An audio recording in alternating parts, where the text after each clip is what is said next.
Hi guys, இன்னைக்கு நம்ம கம்பு அடை செய்ய போகிறோங்க. அதுக்கு 3 கப்பு கம்பு மாவு எடுத்து ஒரு பெரிய பவுலில் போட்டுக்கோங்க. 6 வெங்காயத்தை பொடியாக கட் பண்ணி அதையும் இந்த மாவோட போட்டுடலாம். 3 பச்சை மிளகா பொடியாக கட் பண்ணி போட்டுருங்க. 1/4 கட்டு கொத்தமல்லி, 3 கொத்து கருவேப்பிலையை பொடியாக கட் பண்ணி போட்டுக்கோங்க. 1/4 ஸ்பூன் மஞ்சத்தூள், 1/4 ஸ்பூன் பெருங்காயத்தூள், இந்த அடைக்கு எவ்வளோ தேவையோ அந்த அளவு உப்பு, இது எல்லாத்தையும் போட்டுட்டு கொஞ்சம் தண்ணி ஊற்றி கெட்டி பதத்துக்கே எல்லாத்தையும் பிசைஞ்சு விட்டுடலாம். இப்போ இதில் 1 ஸ்பூன் சில்லி ஃப்ளேக்ஸையும் போட்டு அதையும் நல்லா மிக்ஸ் பண்ணி விட்டுக்கோங்க.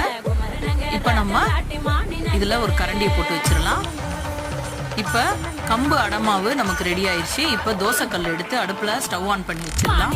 1 ஸ்பூன் எண்ணெய் ஊற்றிட்டு ஒரே ஒரு கரண்டி கம்பு அடமாவு எடுத்து இதில் ஊற்றிடுங்க. இப்போ ஒரு கிண்ணத்தில் தண்ணி தொட்டு இதை கையிலேயே கொஞ்சம் தட்டி விடலாம். இப்படி தட்டி விடுறதுக்கு முடியாதவங்க கரண்டியிலேயே கூட நீங்கள் இதை அழகாக இப்படி தட்டி விட்டுக்கலாம். இப்போ 2 சைடும் இதை நல்லா திருப்பி போட்டுக்கோங்க. நல்லா கோல்டன் கலர் வர அளவுக்கு நல்லா வேக வச்சு எடுங்க.